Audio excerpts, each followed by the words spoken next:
program dan taktik, kita pindah kepada kebijakan. Kebijakan itu apa? Kebijakan merupakan pedoman khusus, metode, prosedur, aturan, bentuk, dan praktik administrasi yang ditetapkan untuk mendukung dan mendorong pekerjaan menuju tujuan yang ditetapkan.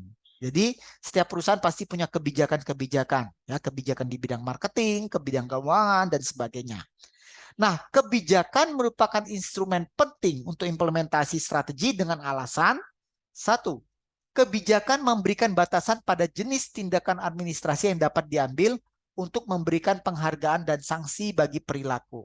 Ya, jadi dengan adanya kebijakan kita memberikan batasan-batasan yang boleh dilakukan oleh karyawan kita.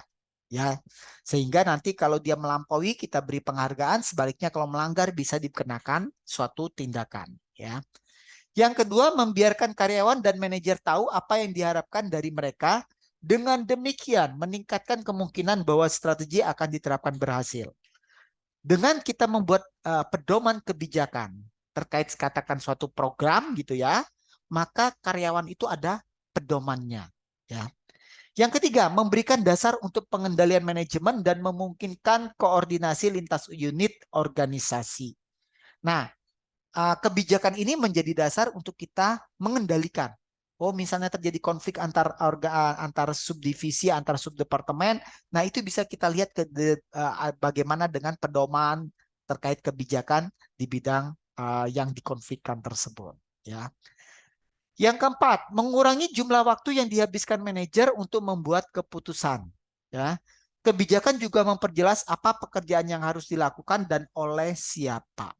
Saya pikir cukup jelas. Yang kelima, memajukan pendelegasian pengambilan keputusan ke tingkat manajerial yang sesuai, di mana berbagai masalah biasanya muncul. Jadi tidak semua keputusan itu harus sampai top manajemen.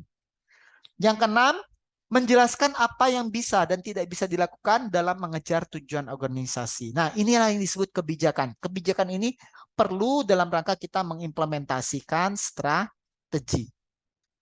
Nah, kemudian pada saat implementasi strategi, setelah kita menentukan strategic objektif, kemudian pengukuran, measurement, kemudian strategic inisiatif dalam bentuk program dan taktik, maka kita alokasikan sumber daya.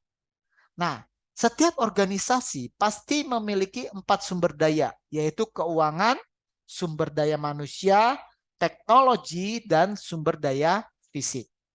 Nah, alokasi sumber daya merupakan aktivitas mendistribusikan aset perusahaan pada produk, wilayah, atau segmen yang menjadi prioritas dalam tujuan tahunan perusahaan. Organisasi yang tidak memiliki rencana strategis, maka alokasi sumber dayanya seringkali dilakukan secara berdasarkan faktor personal dan cenderung bersifat bias. Tentu hal ini harus dikurangi. Nah, waktu kita belajar balance scorecard, ada strategic objektif, ada measurement, ada strategic inisiatif, kemudian ada alokasi sumber daya. Dan who is the responsible? Siapa yang bertanggung jawab? Ya. Nah, dalam implementasi strategi tidak terelakkan, seringkali ada konflik. Nah, apa itu konflik? Konflik didefinisikan sebagai ketidaksepakatan antar dua pihak atau lebih pada satu atau lebih masalah.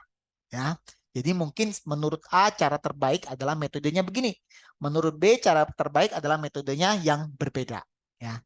Nah, dengan menetapkan tujuan tahunan dapat menyebabkan konflik karena individu memiliki harapan dan persepsi yang berbeda-beda, apalagi dikaitkan dengan kebutuhan dari masing-masing departemen, masing-masing fungsinya. Nah, untuk itu manajer atau pembuat strategis harus melakukan trade-off, pertukaran. Nah, dia harus memilih apakah kita menekankan keuntungan jangka pendek atau jangka panjang. Menekankan profit margin atau market share. Menggunakan penetrasi pasar atau pengembangan pasar.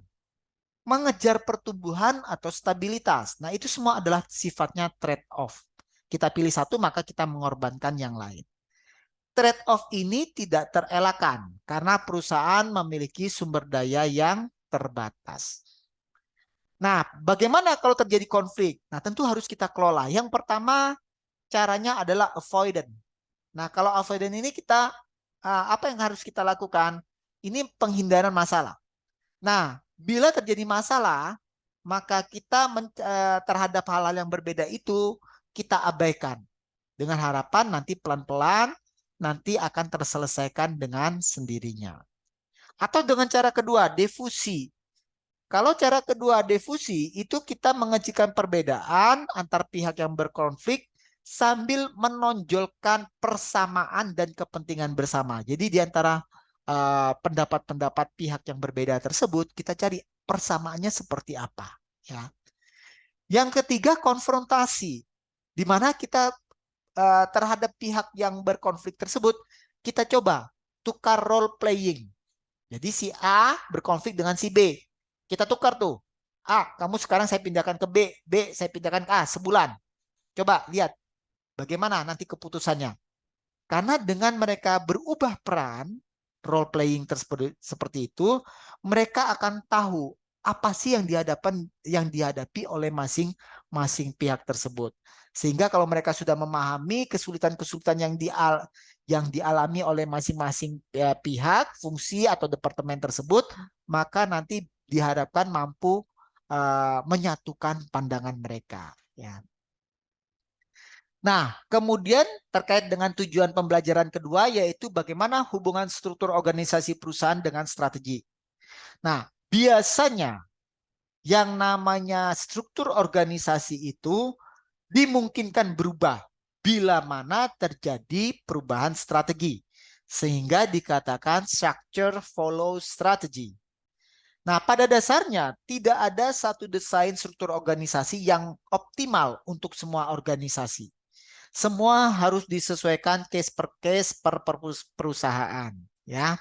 Mungkin ada struktur organisasi yang relevan, cocok dengan PTA. Sementara PTB mungkin tidak cocok menggunakan struktur organisasi seperti itu, ya. Nah, inilah yang ini sudah bicara pada tataran seni, ya. Nah, ada beberapa gejala struktur organisasi yang tidak efektif. Yang pertama, terlalu banyak tingkatan aras manajemen, ya, sehingga menyebabkan keputusan menjadi lambat sampai ke puncaknya, ya. Yang kedua, terlalu banyak rapat dengan melibatkan banyak orang. Nanti akhirnya akan terjadi apa? Ngomong sendiri-sendiri. Rapatnya menjadi tidak efektif. Yang ketiga, terlalu memberikan perhatian pada penyelesaian masalah konflik antar departemen. Yang keempat, terlalu luas sekali rentang kendalinya. Itu menyebabkan orang pemimpinnya menjadi tidak efektif. Yang kelima, terlalu banyak tujuan yang tidak tercapai. Yang keenam, penurunan kinerja bisnis. Yang ketujuh, kalah dari pesaing. Yang kedelapan, pendapatan atau laba per karyawan lebih rendah daripada kompetitor. Nah, ini suatu gejala bahwa struktur organisasi perusahaan itu tidak efektif. Nah, ada beberapa macam struktur organisasi. Pada prinsipnya ada 4, yaitu fungsional, divisional, SBU atau Unit Business Strategy, dan matrik. Nah, cuman yang divisional bisa dibagi berdasarkan wilayah, berdasarkan produk, berdasarkan pelanggan, berdasarkan proses. Ya, tapi secara besarnya ada 4. Ya. Kalau struktur fungsional, kita mengelompokkan tugas berdasarkan fungsi-fungsi bisnis. Fungsi manajemen, keuangan, fungsi manajemen pemasaran, manajemen sumber daya manusia, dan manajemen operasional. Keuntungannya apa struktur seperti ini? Sederhana dan murah. Kemudian memanfaatkan spesialisasi bisnis kegiatan seperti, mungkin Anda menjadi spesialis di bidang marketing. Yang ketiga, meminimalkan kebutuhan untuk sistem kontrol yang rumit. Yang keempat, memungkinkan pembuatan keputusan dengan cepat. Namun ada keterbatasan dari struktur fungsional. Pertama, akuntabilitas ditekankan pada pihak atasan. Delegasi wewenang dan tanggung jawab tidak didorong dengan menggunakan struktur fungsional. Meminimalkan pengembangan karir karena hanya tersedikit jabatan di middle dan low levelnya. Yang keempat, moral manajer dan karyawan rendah atau tidak termotivasi karena ini terkait dengan pengembangan karirnya menjadi terbatas. Yang kelima, kecenderungan bersifat jangka pendek dan silos. Silos itu lebih mementingkan pada fungsinya masing-masing. Yang terakhir, memungkinkan terjadinya masalah komunikasi. Ya. Dari struktur fungsional, kita pindah ke struktur divisi. Nah, tadi divisi bisa dibagi melalui wilayah, geografis, produk atau layanan, pelanggan atau proses. Nah, keuntungan dari struktur divisi, akuntabilitasnya jelas, memungkinkan pengendalian secara lokal, membuka pengembangan karir bagi SDM karena ada banyak jenjang manajerial. Kemudian mendorong delegasi wewenang, mendorong iklim persaingan sehat di internal, memungkinkan penambahan produk atau pasar baru, dan memungkinkan kontrol dan perhatian terhadap produk, pelanggan, atau wilayah. Itu keuntungan struktur divisi. Keterbatasannya apa? Biayanya mahal. Kok bisa mahal? Karena terjadi duplikasi aktivitas fungsional. Misalnya kita membagi divisi di Indonesia menjadi berdasarkan wilayah geografis. Dibagi Indonesia Barat, Indonesia Tengah, dan Indonesia Timur. Maka dalam struktur divisi nanti ada fungsi keuangan di Indonesia Barat, ada fungsi keuangan di Indonesia Tengah, ada fungsi keuangan di Indonesia Timur. Nah, ini duplikasi aktivitas fungsional yang menyebabkan biaya organisasi menjadi lebih mahal. Kemudian yang ketiga, membutuhkan manajemen yang terlatih. Yang keempat, membutuhkan elaborasi sistem pengendalian. Yang kelima, kompetisi antar divisi. Antar divisi makanan ringan, misalnya dengan divisi toiletries misalnya. Mereka berkompetisi. Kemudian dapat mengurangi sharing atas ide dan sumber daya. Kemudian beberapa wilayah, produk atau pelanggan mungkin akan menerima perlakuan-perlakuan khusus dari perlakuan khusus ini berbeda antar perusahaan, antar divisi dalam satu perusahaan. Nah, ini ada contoh struktur divisional ya di luar negeri. Nah, kita lanjutkan. Yang ketiga, SBU, struktur SBU, Strategic Business Unit, di mana kita mengelompokkan divisi yang sama ke dalam unit bisnis strategi dan mendelegasikan wewenang dan tanggung jawab untuk setiap unit kepada eksekutif senior yang melapor langsung kepada CEO-nya, Chief Executive Officer atau presiden direkturnya di Indonesia. Nah, SBU ini dapat memfasilitasi implementasi strategi dengan meningkatkan koordinasi antar divisi yang sama dan menyalurkan akuntabilitas ke unit bisnis yang berbeda. Keuntungan lain struktur SBU adalah membuat tugas perencanaan dan pengendalian oleh kantor pusat perusahaan lebih mudah dikelola. Namun ada juga kerugian dari SBU, yaitu akan menambah tingkatan manajemen sehingga berdampak pada biaya gaji yang tinggi. Berikutnya, ini contoh struktur SBU dan yang sekarang terakhir struktur matrik. Ini yang paling kompleks, di mana struktur matrik ini nanti setiap karyawan ada dua atasan. Atasan secara horizontal dan atasan secara vertikal. Keuntungan dari struktur matrik adalah tujuan proyek jelas. Biasanya matrik ini dipergunakan untuk proyek-proyek. Nah, contohnya di ini. Nah, ini ada secara vertikal ini kita bagi berdasarkan fungsi-fungsinya. Secara horizontal berdasarkan proyek-proyeknya. Misalnya untuk Pakuwon ada Chief Financial Officer, Direktur Keuangan, ada Direktur Operation dan seterusnya. Nah, namun di sini ada proyek 1, proyek 2, proyek 3. Di sini ada proyek misalnya Gandaria City, proyek Tunjungan Plaza, proyek Kota Kasablanka. Nah, masing-masing di sini mereka harus melapor kepada general manager yang ada pada masing-masing proyek dan sekaligus melapor pada fungsi yang ada di vertikalnya. Nah, kemudian keuntungan berikutnya adalah hasil dari pekerjaan dapat dengan mudah dilihat oleh karyawan. Oh, kita tahu bagaimana kinerja tadi dalam kasus Pakuwon, bagaimana kinerja Tunjungan Plaza dibanding Kota Kasablanka.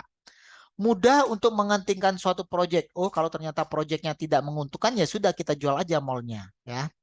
Memfasilitasi penggunaan peralatan, SDM, dan fasilitas-fasilitas khusus, serta sumber daya fungsional dapat dipergunakan bersama-sama. Ya. Kerugiannya, keterbatasannya. Pertama, membutuhkan alur komunikasi yang excellent, baik secara vertikal maupun secara horizontal. Berbiaya mahal karena menciptakan banyak posisi manajerial, kemudian merusak prinsip kesatuan komando. Biasanya setiap karyawan itu hanya melapor pada satu atasan. Dengan sistem matrik dia harus melapor pada dua atasan. Nah, dengan adanya dual atasan ya, dual kontrol begitu menciptakan pula yang namanya dual lane atas budget dan sumber daya ganda ya. Nah, dan terhadap proyek ini dia harus mendapatkan budget dari apa itu struktur vertikal maupun struktur horizontal. Kemudian menciptakan sharing wewenang dan pelaporan serta membutuhkan mutual trust. Ini keterbatasan dari struktur matrik. Nah, ini contoh dari tadi struktur matrik ya. Nah, setelah itu kita masuk pada implementasi strategik pada bidang manajemen operasi. Nah, mayoritas proses implementasi strategi ada di bagian operasi atau produksi. Sehingga keputusan di bidang fungsi ini bisa mengakibatkan keberhasilan ataupun kegagalan dalam hal implementasi. Nah, ada 4 hal yang terkait dengan bidang operasi, yaitu restrukturisasi atau rekayasa teknis, mengelola hambatan untuk perubahan, memutuskan di mana dan bagaimana barang-barang itu diproduksi atau dihasilkan, serta mengelola ESOP. ESOP itu Employee Stock Ownership Program, bila mana implementasi strategi mengalami keberhasilan. Nah, kita lihat yang pertama, restrukturisasi dan rekayasa ulang. Apa bedanya? Restrukturisasi itu melibatkan pengurangan ukuran perusahaan dalam hal jumlah karyawan, jumlah divisi, dan jumlah tingkat hierarki dalam perusahaan. Ya. Manfaat utama yang dicari dari restrukturisasi adalah efisiensi, pengurangan biaya. Sementara rekayasa ulang itu melakukan konfigurasi ulang atau mendesain ulang pekerjaan. Nah, supaya nanti hasilnya lebih efisien. Rekayasa ulang biasanya tidak mempengaruhi struktur organisasi. Juga tidak akan mengurangi pekerjaan atau PHK terhadap para karyawannya. Nah, terus terkait dengan implementasi operasional ini, bagaimana kita mengelola resistensi terhadap perubahan? Nah, ada beberapa tiga strategi mengelola resistensi terhadap perubahan. Pertama, force change strategy.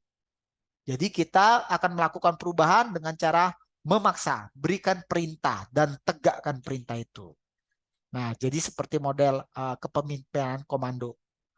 Yang kedua, strategi perubahan edukatif. Nah, di sini kita menyajikan informasi dan meyakinkan orang bahwa perubahan ini perlu demi kesehatan dan sustainabilitas suatu organisasi. Ya. Kemudian yang berikutnya adalah strategi perubahan rasional. Di sini kita meyakinkan secara rasional kepada setiap individu di organisasi untuk melakukan perubahan. Karena ini akan memberikan dampak keuntungan pribadi bagi mereka. Ya. Terus berikutnya adalah memutuskan di mana dan bagaimana barang kita diproduksi. Nah, di sini banyak perusahaan yang memutuskan pusat produksi pada negara dengan sumber daya berbiaya murah seperti di China. Selain SDM, penentuan di mana perusahaan itu memproduksi juga sangat tergantung pada bahan baku dan produk pelengkapnya. Nah, maka kita melihat meskipun tenaga kerja di China lebih murah dibanding di Italia, namun pusat mode dunia ada di Italia, terutama di Italia Utara. Nah, di sana itulah mereka segala bahan baku dan produk pelengkap pendukungnya semua lengkap ada di sana.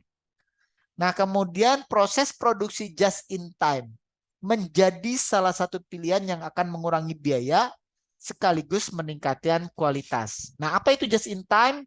Artinya kita membuat sistem yang terintegrasi dengan supplier kita. Nah, kemudian kita sistem informasi tersebut yang sudah terintegrasi akan mendeteksi. Kalau hari ini kita akan katakan kita mobil, memproduksi 100 mobil, maka salah satu komponen